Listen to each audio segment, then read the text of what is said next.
എല്ലാവർക്കും നമസ്കാരം. Online tuition പ്ലാറ്റ്ഫോമിലേക്ക് സ്വാഗതം. ഇന്നത്തെ ക്ലാസ്സിൽ നമ്മൾ ഡിസ്കസ് ചെയ്യുന്നത് HSA സോഷ്യൽ സയൻസ് സിലബസിനകത്ത് വരുന്ന ഒരു പ്രധാനപ്പെട്ട ടോപ്പിക്കാണ് ഫെഡറലിസം. പൊളിറ്റിക്കൽ സയൻസിനകത്ത് വരുന്നതാണ് ഫെഡറലിസം എന്ന് പറയുന്നത്. ഓക്കെ, അപ്പോൾ ഫെഡറലിസത്തിന്റെ പ്രത്യേകതകൾ എന്തൊക്കെയാണ്, അതുപോലെ ഇന്ത്യൻ ഫെഡറലിസം മറ്റു ഫെഡറലിസത്തിൽ നിന്നും എങ്ങനെയാണ് വ്യത്യസ്തമാകുന്നത് എന്ന വിഷയത്തെക്കുറിച്ചാണ് നമ്മൾ ഇന്നത്തെ ക്ലാസ്സിൽ ഡിസ്കസ് ചെയ്യുന്നത്. അപ്പോൾ നമുക്ക് ക്ലാസ്സിലോട്ട് കടക്കാം. ആദ്യം എന്താണ് ഫെഡറലിസം എന്ന് വെച്ചാൽ, നമുക്കറിയാം ഇന്ത്യയുടെ കാര്യം തന്നെ എടുക്കാം. ഇന്ത്യ എന്ന് പറയുന്നത് ഒരു ഫെഡറൽ രാജ്യമാണ് അല്ലേ? എങ്ങനെയാണ് നമ്മൾ ഫെഡറൽ രാജ്യം എന്ന് പറയുന്നത്? ഇന്ത്യയിൽ ഒരു കേന്ദ്ര ഗവൺമെന്റും പിന്നെ സംസ്ഥാന ഗവൺമെന്റുകളുമുണ്ട്. ഈ രണ്ട് ഗവൺമെന്റും അല്ലെങ്കിൽ രണ്ട് സംവിധാനങ്ങളും തമ്മിൽ ഒരു മ്യൂച്വൽ ആയിട്ടുള്ള ഒരു അണ്ടർസ്റ്റാൻഡിംഗ് ആണ് ഇന്ത്യയിൽ നിലനിൽക്കുന്നത് അല്ലേ? അത് തന്നെയാണ് ഇന്ത്യൻ ഫെഡറലിസത്തിന്റെ സക്സസ് എന്ന് പറയുന്നത്.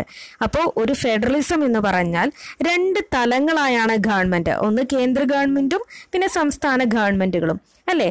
ഈ രണ്ട് ഗവൺമെന്റുകളും തമ്മിൽ ഒരു മ്യൂച്വൽ അണ്ടർസ്റ്റാൻഡിംഗ് ഉണ്ടെങ്കിൽ അതിനെയാണ് നമ്മൾ എന്ത് പറയുന്നത്? ഫെഡറലിസം എന്ന് പറയുന്നത്. അങ്ങനെ നോക്കുന്ന സമയത്ത് പല ഫെഡറലിസവും കേന്ദ്ര ഗവൺമെന്റും അതുപോലെ തന്നെ സംസ്ഥാന ഗവൺമെന്റുകൾ അല്ലെങ്കിൽ അതിന് തതുല്യമായിട്ടുള്ള ഗവൺമെന്റുകളും ഉണ്ട്. പക്ഷേ സക്സസ് ആവണമെങ്കിൽ എന്താണ് വേണ്ടത്?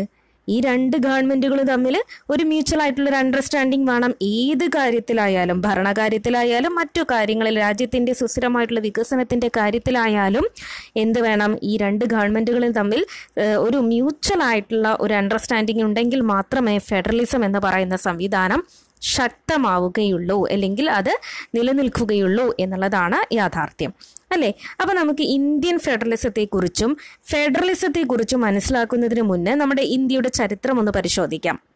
നോക്കാം, ഇവിടെ നിങ്ങൾക്ക് രണ്ട് മാപ്പുകൾ കാണാം. ഒന്ന് 1947 മാപ്പാണ്. അവിടെ എന്താണ് നോക്കൂ, കൃത്യമായിട്ടുള്ള ബൗണ്ടറികളില്ലാതെ നോക്കൂ, നാട്ടുരാജ്യങ്ങളായാണ് ഇവിടെ മാപ്പിൽ നമുക്ക് കാണാൻ സാധിക്കുന്നത്. അതായത് ബ്രിട്ടീഷ് ഭരണത്തിന് കീഴിൽ പ്രവിശ്യകളായും നാട്ടുരാജ്യങ്ങൾ ലയിപ്പിച്ചുകൊണ്ടൊക്കെയാണ് ഇന്ത്യൻ സംസ്ഥാനങ്ങൾ അല്ലെങ്കിൽ ഇന്ത്യ നിലനിന്നിരുന്നതെന്ന് പറയാം. അപ്പം വ്യക്തമായിട്ടുള്ള ബൗണ്ടറികളൊന്നും ഇല്ലാത്ത ഒരു മാപ്പാണ് നമുക്കിവിടെ കാണാൻ സാധിക്കുന്നത്. അതേസമയം ഇന്നത്തെ മാപ്പ് നോക്കൂ, വ്യക്തമായിട്ടുള്ള ബൗണ്ടറികൾ നിശ്ചയിച്ചിട്ടുണ്ട്. അതുപോലെ തന്നെയാണ് ഫെഡറലിസത്തിന്റെ കാര്യം അല്ലേ? ഫെഡറലിസം എന്ന് പറഞ്ഞാൽ എന്താണ്? കൃത്യമായിട്ടുള്ള അധികാര വിഭജനം അവിടെ നടത്തിയിട്ടുണ്ട്. കേന്ദ്ര ഗവൺമെന്റും സംസ്ഥാന ഗവൺമെന്റിനുമുള്ള കൃത്യമായിട്ടുള്ള അധികാര വിഭജനം നടത്തിയിട്ടുണ്ട്. ഈ പറയുന്ന ബൗണ്ടറിയിലുള്ള വ്യത്യാസമെല്ലാം തന്നെ ഫെഡറലിസത്തിന്റെ റിസൾട്ടാണ് എന്ന് നമുക്ക് പറയാം. ഓക്കെ, അപ്പം എന്താണ് ഫെഡറലിസം എന്ന് നോക്കാം. ഫെഡറലിസം എന്നത് വ്യത്യസ്തമായിട്ടുള്ള ചരിത്ര സാഹചര്യങ്ങൾക്ക് അനുപക്ഷണീയമായ സുനിശ്ചിതമായ തത്വങ്ങളല്ല, മറിച്ച് വ്യത്യസ്തമായ സാഹചര്യങ്ങളിലൂടെ ഉരുത്തിരിഞ്ഞു വരുന്ന ഗവൺമെന്റിന്റെ വൈവിധ്യമാർന്ന തത്വങ്ങളാണ്. ഒരു ഫെഡറൽ രാഷ്ട്രീയ വ്യവസ്ഥ എന്ന നിലയിൽ ആദ്യം രൂപം കൊണ്ട അമേരിക്കൻ ഫെഡറലിസം മറ്റു ഫെഡറേഷനുകളായ ഇന്ത്യയിൽ നിന്നും ജർമ്മനിയിൽ നിന്നും വ്യത്യസ്തമാണ്. എങ്കിലും ഫെഡറലിസത്തിന് ചില അടിസ്ഥാന ആശയങ്ങളും സങ്കല്പങ്ങളും ഉണ്ട്. അപ്പൊ ഫെഡറലിസം എന്താണെന്നുള്ളത് കൃത്യമായി മനസ്സിലാക്കി കഴിഞ്ഞു. എന്താണ്? സംസ്ഥാന ഗവൺമെന്റും കേന്ദ്ര ഗവൺമെന്റും തമ്മിലുള്ള ഒരു മ്യൂച്വൽ ആയിട്ടുള്ള ഒരു അണ്ടർസ്റ്റാൻഡിംഗ് ആണ്, അല്ലാതെ ഒരു സുനിശ്ചിതമായിട്ടുള്ള തത്വങ്ങളല്ല അത് സൂചിപ്പിക്കുന്നത്. ഓക്കെ, അതുപോലെ തന്നെ ഇന്ത്യൻ ഫെഡറലിസവും അതുപോലെ തന്നെ അമേരിക്കൻ ഫെഡറലിസവും, ആദ്യം രൂപം കൊണ്ട ഫെഡറലിസമാണ് അമേരിക്കൻ ഫെഡറലിസം എന്ന് പറയുന്നത്. ഇത് മറ്റു ഫെഡറേഷനുകളിൽ നിന്നൊക്കെ വ്യത്യസ്തമാണെങ്കിൽ കൂടിയും ഏതൊരു ഫെഡറലിസം ആയാലും അതിന് പൊതുവായിട്ടുള്ള ചില സവിശേഷതകളുണ്ട്. അതിനു മുന്നേ നമുക്കറിയാം, ലോകത്തിലെ ചില വൻ ശക്തികളെ കുറിച്ച് നമ്മൾ പഠിച്ചിട്ടുണ്ടാവും. സോവിയറ്റ് യൂണിയനെ കുറിച്ച് അല്ല റഷ്യയെ കുറിച്ചൊക്കെ നമ്മൾ പഠിച്ചിട്ടുണ്ടാവും. ഈ സോവിയറ്റ് യൂണിയനും അല്ലെങ്കിൽ റഷ്യ എന്ന് പറയുന്നതൊക്കെ ഒരു ഫെഡറൽ രാജ്യമാണ്. പക്ഷേ 1989 ശേഷം എന്താണ് സംഭവിക്കുന്നത്? ഈ ഒരു രാഷ്ട്രം എന്ന് പറയുന്നത് തകർന്ന് തരിപ്പണമാവുകയാണ് ചെയ്തത് അല്ലേ? നിരവധി സ്വതന്ത്ര രാഷ്ട്രങ്ങളായിട്ട് മാറുകയാണ് ചെയ്തിരുന്നത്. അതിനുള്ള കാരണം എന്താണ്? സമഗ്ര ആധിപത്യം തന്നെയാണ്. അതായത് അധികാര കേന്ദ്രീകരണവും സമഗ്ര ആധിപത്യവുമാണ് സോവിയറ്റ് യൂണിയന്റെ തകർച്ചയ്ക്ക് വഴിവെച്ചത് എന്ന് നമുക്ക് പറയാം. അതായത് ഒരു കൃത്യമായിട്ടുള്ള അധികാര വിഭജനം അവിടെ നടന്നില്ല എന്നുള്ളത് തന്നെയാണ്. ആധിപത്യമാണ് ഒരു രാഷ്ട്രത്തിൻ്റെ തകർച്ചയ്ക്ക് കാരണമായത്. എന്നാൽ ഒരു ഫെഡറലിസം എന്ന് പറയുമ്പോൾ എന്താണ്, കൃത്യമായിട്ടുള്ള ഒരു അധികാര വിഭജനം നടക്കുന്നുണ്ട് അവിടെ. അതുകൊണ്ട് തന്നെ അവിടെ തകർച്ചയ്ക്ക് കാരണമാകുന്നില്ല. അല്ലെങ്കിൽ ഇന്ത്യയെ പോലെയുള്ള ഒരു ഫെഡറലിസത്തിൽ അങ്ങനെ ഒരു തകർച്ചയ്ക്ക് കാരണമാകുന്നില്ല എന്ന് പറയാൻ കാരണം എന്താണ്, കൃത്യമായിട്ടുള്ള ഒരു അധികാര വിഭജനം അവിടെ നടക്കുന്നുണ്ട് എന്നുള്ളതാണ്. അപ്പോൾ ഒരു ഫെഡറലിസത്തിന്റെ ഏറ്റവും വലിയൊരു പ്രത്യേകതയാണ് അധികാര വിഭജനം എന്ന് പറയുന്നത്. സ്റ്റേറ്റും നാഷണലും അല്ലെങ്കിൽ ഒരു കേന്ദ്രവും അതുപോലെ തന്നെ സംസ്ഥാനങ്ങളും തമ്മിൽ ഒരു കൃത്യമായിട്ടുള്ള ഒരു അധികാര വിഭജനം ഉണ്ടായിരിക്കണം എന്നുള്ളത് ഒരു ഫെഡറലിസത്തിന്റെ, ഒരു ഫെഡറൽ വ്യവസ്ഥയുടെ ഒരു പ്രധാനപ്പെട്ട സവിശേഷതയാണ് എന്ന് നമുക്കറിയാം. എങ്കിലും പൊതുവായിട്ടുള്ള ചില സവിശേഷതകൾ നമുക്ക് നോക്കാം. ഒന്ന് എന്താണ്, 2 തരത്തിലുള്ള ഗവൺമെന്റുകളെ ഉൾക്കൊള്ളുന്ന ഒരു രാഷ്ട്രീയ സംവിധാനമാണത് അല്ലേ. ഒന്ന് ദേശീയ തലത്തിലും മറ്റൊന്ന് പ്രാദേശിക തലത്തിലും അല്ലേ. ഈ 2 ഗവൺമെന്റുകളും തമ്മിൽ എന്താണ്, കൃത്യമായിട്ടുള്ള ഒരു അധികാര വിഭജനമുണ്ട് എന്ന് ഞാൻ ഓൾറെഡി പറഞ്ഞു. ഓക്കെ, ചില ഫെഡറേഷനുകൾ എടുക്കുകയാണെന്നുണ്ടെങ്കിൽ പൗരത്വ സമ്പ്രദായം തന്നെയുണ്ട് അല്ലെ. ചില ഫെഡറേഷനുകളിൽ 2 പൗരത്വ അല്ലെങ്കിൽ പൗരത്വ സമ്പ്രദായം തന്നെ നിലനിൽക്കുന്നുണ്ട്. എന്നാൽ ഇന്ത്യയെ പോലെയുള്ള ഒരു രാജ്യത്ത് എന്താണ്, ഒരൊറ്റ പൗരത്വം അല്ലെങ്കിൽ ഏക പൗരത്വമാണ് നിലനിൽക്കുന്നത്. അപ്പോൾ ഒരു ഫെഡറലിസം എന്ന് പറഞ്ഞാൽ അവിടെ 2 രാഷ്ട്രീയ സംവിധാനമാണ് ഉൾക്കൊള്ളുന്നത്, അല്ലെങ്കിൽ 2 ഗവൺമെന്റുകൾ ഉൾക്കൊള്ളുന്ന ഒരു രാഷ്ട്രീയ സംവിധാനമാണ് അവിടെ നിലനിൽക്കുന്നത്. എങ്കിലും ഓരോ ഗവൺമെന്റും തങ്ങളുടെ മേഖലയിൽ സ്വയം ഭരണമുള്ളവരായിരിക്കും. ചില ഫെഡറേഷനുകളിൽ എന്താണ്, ഒരു പൗരത്വ സമ്പ്രദായം നിലനിൽക്കുന്നുണ്ട്. എന്നാൽ ഇന്ത്യയെ പോലെയുള്ള രാജ്യങ്ങളിലൊക്കെ ഏക പൗരത്വമാണ് ഉൾക്കൊള്ളുന്നത്. അതുപോലെ തന്നെ മറ്റൊരു സവിശേഷതയാണ് ജനങ്ങൾക്ക് 2 തരത്തിലുള്ള സ്വത്വങ്ങളും കൂറും ഉണ്ടായിരിക്കും അല്ലെ. 2 തരത്തിലുള്ള സ്വത്വങ്ങളും കൂറും ഉണ്ടായിരിക്കും. ഒന്ന് പ്രാദേശികവും മറ്റൊന്ന് ദേശീയവും. ഉദാഹരണമായിട്ട് നമുക്കെടുക്കാം, ഇന്ത്യ എന്ന് പറയുന്നത് അല്ലെങ്കിൽ ഇന്ത്യക്കാരൻ എന്ന് പറയുന്ന ഒരു സ്വത്വം ഉണ്ടാവും അല്ലെ. അതേപോലെ തന്നെ കേരളീയൻ അല്ലെങ്കിൽ തമിഴന്മാർ എന്ന് പറയുന്ന മലയാളികൾ അല്ലെങ്കിൽ ഗുജറാത്തികൾ എന്നിങ്ങനെ എന്താണ്, തനതായിട്ടുള്ള അല്ലെങ്കിൽ ഒരു സ്വത്വവും ഉണ്ടാവും അല്ലെ. അപ്പൊ 2 തരത്തിലുള്ള ജനങ്ങൾക്ക് 2 തരത്തിലുള്ള സ്വത്വങ്ങളും കൂറുകളും ഉണ്ടായിരിക്കും. ആ ഒരു രാഷ്ട്രീയ വ്യവസ്ഥയും നമുക്ക് എന്ത് പറയാം, ഫെഡറലിസം എന്ന് പറയാം. ഓക്കെ, ഇനി മറ്റൊരു സവിശേഷത എന്താണ്, ഈ 2 തലത്തിലുള്ള ഗവൺമെന്റുകളുടെയും വിശദാംശങ്ങൾ എഴുതപ്പെട്ട ഒരു ഭരണഘടനയിൽ ഉൾക്കൊള്ളിച്ചിരിക്കുന്നു. ഓക്കെ, ഈ 2 തലത്തിലുള്ള ഗവൺമെന്റുകളുടെയും വിശദാംശങ്ങൾ എഴുതപ്പെട്ട ഒരു ഭരണഘടനയിൽ ഉൾക്കൊള്ളിച്ചിരിക്കുന്നു എന്നുള്ളതാണ് ഒരു ഫെഡറലിസത്തിന്റെ മറ്റു സവിശേഷത എന്ന് പറയുന്നത്. അതായത് ഭരണഘടനയിൽ കൃത്യമായിട്ടുള്ള ഒരു അധികാര വിഭജനം നടന്നിട്ടുണ്ട് എന്നുള്ളതാണ്. അതായത് രാഷ്ട്രത്തെ മുഴുവൻ ബാധിക്കുന്ന ചില വിഷയങ്ങളുണ്ടാവും, അതുപോലെ തന്നെ സംസ്ഥാനത്തെ മുഴുവൻ ബാധിക്കുന്ന ചില വിഷയങ്ങളുണ്ടാവും, അല്ലെങ്കിൽ സംസ്ഥാനത്തിന്റെ പ്രാദേശികപരമായിട്ടുള്ള കാര്യങ്ങൾ ഉൾക്കൊള്ളുന്ന ചില വിഷയങ്ങളുണ്ടാവും. ഇപ്പോൾ രാഷ്ട്രത്തിന്റെ കാര്യമെടുക്കാം. ഉദാഹരണമായിട്ട് നാണയങ്ങൾ, പ്രതിരോധം, ഇതൊക്കെ രാഷ്ട്രം കൈകാര്യം ചെയ്യുന്ന അധികാരങ്ങളാണ്. അതേസമയം പ്രാദേശിക കാര്യങ്ങളാവുന്ന സമയത്തോ അതിൻ്റെതായിട്ടുള്ള ചില ഉത്തരവാദിത്തങ്ങളുണ്ടാവും. ഇത് കൃത്യമായി ഭരണഘടനയിൽ ഉൾക്കൊള്ളിച്ചിട്ടുണ്ട്. അതാണ് മറ്റൊരു സവിശേഷത എന്ന് പറയുന്നത്.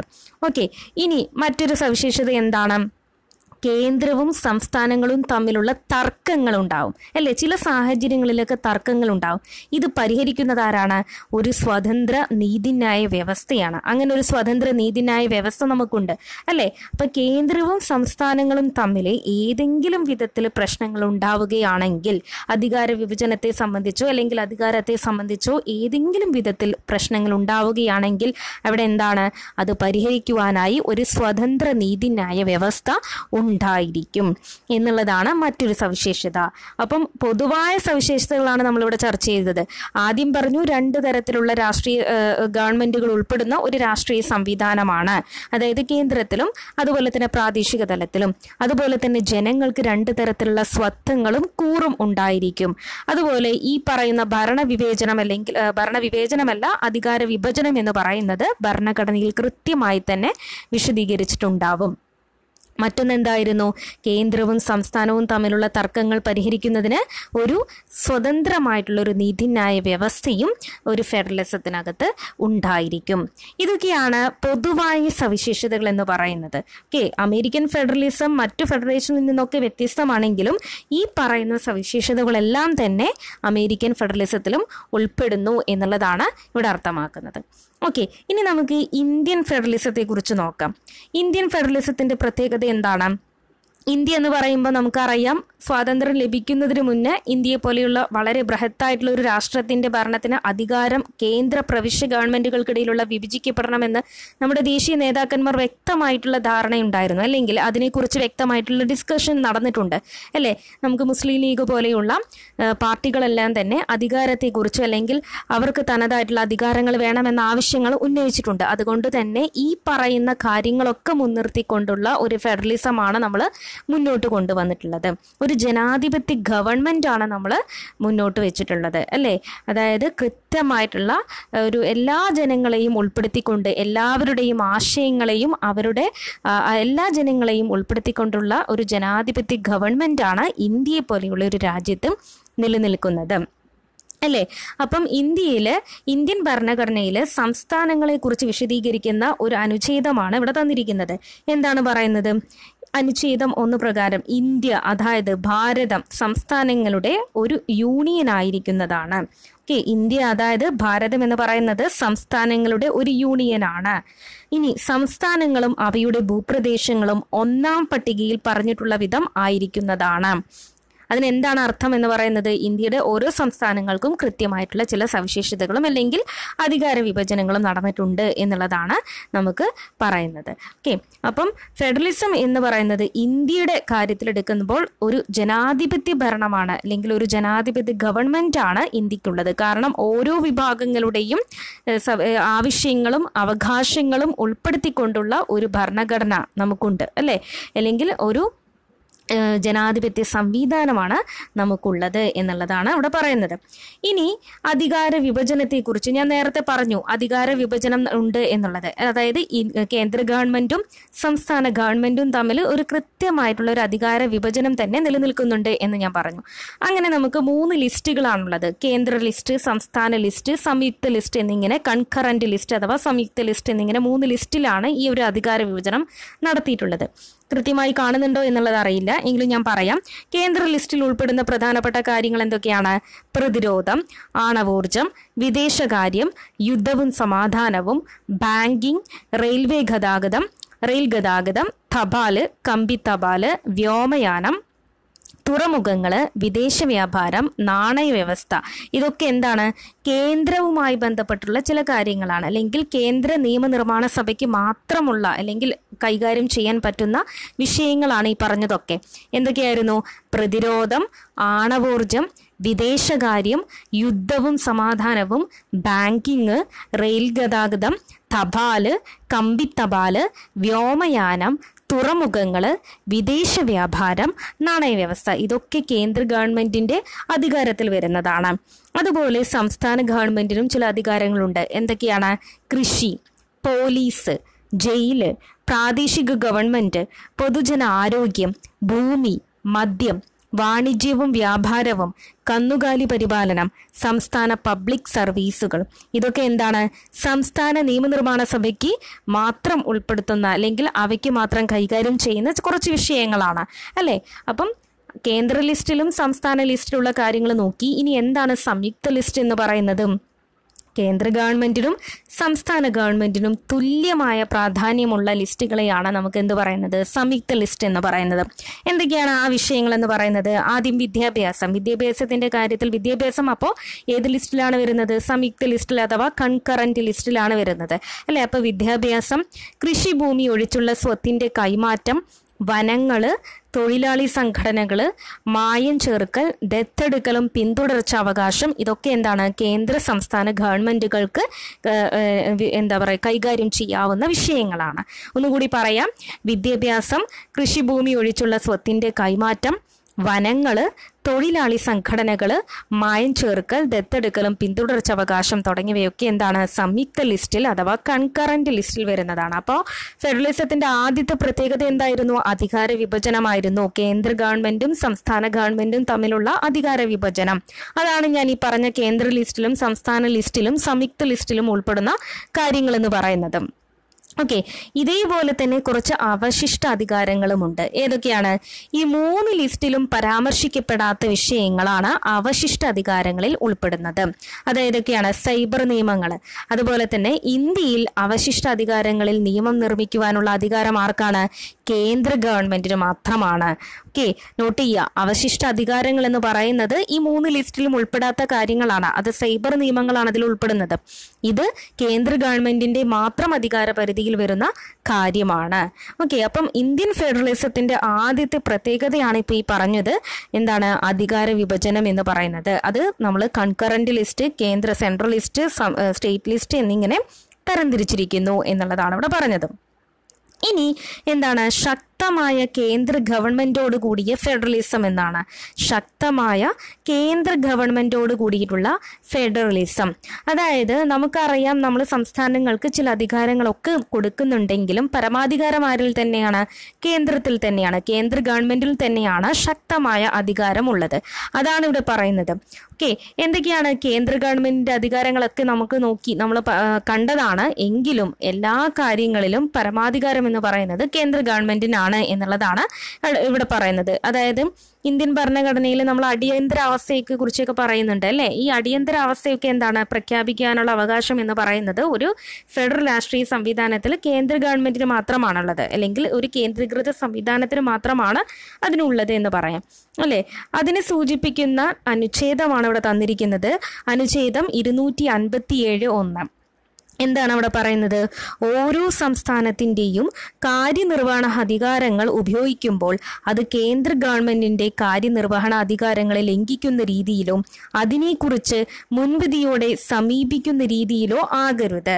അതുപോലെ തന്നെ ആവശ്യമെങ്കിൽ ഒരു സംസ്ഥാനത്തിന് നിർദ്ദേശങ്ങൾ കൊടുക്കാൻ തക്ക വ്യാപ്തിയുള്ളതാണ് കേന്ദ്രത്തിന്റെ കാര്യനിർവഹണ അധികാരങ്ങൾ എന്ന് പറയുന്നത്.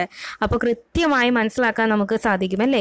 കേന്ദ്ര ഗവൺമെന്റിന് എന്ത് തന്നെയായാലും സംസ്ഥാന ഗവൺമെന്റിന് ചില അധികാരങ്ങൾ ഉണ്ടെങ്കിലും എന്താണ്? പരമാധികാരം എന്ന് പറയുന്നത് കേന്ദ്ര ഗവൺമെന്റിന് തന്നെയാണ്. ഇതും ഇന്ത്യൻ ഫെഡറലിസത്തിന്റെ ഒരു സവിശേഷതയാണ്. കേന്ദ്ര ഗവൺമെന്റിന് ചില അധികാരങ്ങളൊക്കെ ഉണ്ട്. അത് നമുക്ക് അടുത്ത ക്ലാസ്സിൽ ഡിസ്കസ് ചെയ്യാം, അല്ലെങ്കിൽ ഇതിനെ കുറിച്ച് ഡീറ്റെയിൽ ആയിട്ട് നമ്മുടെ ഓൺലൈൻ ക്ലാസ്സുകളിലേക്ക് നമ്മൾ ഡിസ്കസ് ചെയ്യുന്നുണ്ട്. അപ്പം ഇന്ത്യൻ ഫെഡറലിസത്തെ കുറിച്ചാണ് പറഞ്ഞത്. 3 സവിശേഷതകളാണ് പറഞ്ഞത്. എന്തൊക്കെയാണ്? ആദ്യം ഇന്ത്യൻ ഫെഡറലിസത്തെ കുറിച്ച് പറയുന്നത് സംസ്ഥാനങ്ങൾക്ക് കുറച്ച് അധികാരങ്ങൾ ഉണ്ടെന്ന് പറഞ്ഞു. പിന്നെ അധികാര വിഭജനത്തെ കുറിച്ച് പറഞ്ഞു അല്ലെ. കൃത്യമായിട്ടുള്ള ഒരു അധികാര വിഭജനം നമുക്ക് നടക്കുന്നുണ്ടെന്ന് പറഞ്ഞു. കേന്ദ്ര ലിസ്റ്റിലായും സംസ്ഥാനത്തിന് ലിസ്റ്റിലായും അതുപോലെ തന്നെ സംയുക്ത ലിസ്റ്റിലായും. ഇത് കൂടാതെ അവശിഷ്ട അധികാരങ്ങളും ഉണ്ട് എന്ന് പറഞ്ഞു. അതുപോലെ തന്നെ ശക്തമായിട്ടുള്ള കേന്ദ്ര ഗവൺമെന്റോട് കൂടിയ ഒരു ഫെഡറലിസമാണ് നമുക്കുള്ളത് എന്ന് നമ്മൾ പറഞ്ഞു അല്ലേ. ഇങ്ങനെയൊക്കെയാണെങ്കിലും ചില കോൺഫ്ലിക്റ്റുകളൊക്കെ, അതായത് സംസ്ഥാന ഗവൺമെന്റും കേന്ദ്ര ഗവൺമെന്റും ഒക്കെ തമ്മിൽ ചില കോൺഫ്ലിക്റ്റുകളും അതുപോലെ തന്നെ അത് പരിഹരിക്കുവാനുള്ള ശ്രമങ്ങളൊക്കെ നടന്നിട്ടുണ്ട്. അതിനെക്കുറിച്ചൊക്കെ നമുക്ക് വിശദമായിട്ടുള്ള ക്ലാസ്സുകളിൽ നമ്മൾ ഡിസ്കസ് ചെയ്യുന്നതാണ്. അപ്പം ഇവിടെ നമ്മൾ പഠിച്ചത് എന്താണ് ഫെഡറലിസം, അതുപോലെ തന്നെ ഫെഡറലിസത്തിന്റെ ചില സവിശേഷതകൾ, ഇന്ത്യൻ ഫെഡറലിസത്തിന്റെ പ്രത്യേകതകൾ. ഇത്രയും കാര്യങ്ങളാണ് നമ്മൾ ഇന്നത്തെ ക്ലാസ്സിൽ നോക്കിയത്. അപ്പോൾ HSA സോഷ്യൽ സയൻസിന്റെ കംപ്ലീറ്റ് സ്റ്റഡി മെറ്റീരിയലോട് കൂടിയിട്ടുള്ള ഓൺലൈൻ ക്ലാസ്സുകൾക്ക് ജോയിൻ ചെയ്യാൻ താല്പര്യമുള്ളവർക്ക് നമ്മുടെ ടെലഗ്രാം ഗ്രൂപ്പിൽ ജോയിൻ ചെയ്യാം. നമ്മുടെ ടെലഗ്രാം ഗ്രൂപ്പിന്റെ ലിങ്ക് ഈ വീഡിയോയ്ക്ക് താഴെയുള്ള ഡിസ്ക്രിപ്ഷൻ ബോക്സിൽ നൽകാം. പരിമിതമായിട്ടുള്ള ഫീസ് ഉപയോഗിച്ചുകൊണ്ടുള്ള ഒരു HSA കംപ്ലീറ്റ് സിലബസ് ബേസ്ഡ് ക്ലാസ്സുകളാണ് നമ്മൾ പ്രൊവൈഡ് ചെയ്യുന്നത്. സ്റ്റഡി മെറ്റീരിയൽസ് നിങ്ങൾക്ക് അവൈലബിൾ ആണ്. അപ്പോൾ ഇന്നത്തെ ക്ലാസ് നോട്ട് ചെയ്ത് വെക്കുക. ഇമ്പോർട്ടൻ്റ് ആയിട്ടുള്ളൊരു ടോപ്പിക്കാണ്. പൊളിറ്റിക്കൽ സയൻസിനകത്ത് വരുന്ന ഇമ്പോർട്ടൻ്റ് ആയിട്ടുള്ളൊരു ടോപ്പിക്കാണ്. ഓക്കെ, നെക്സ്റ്റ് ക്ലാസ്സിൽ നമുക്ക് കാണാം.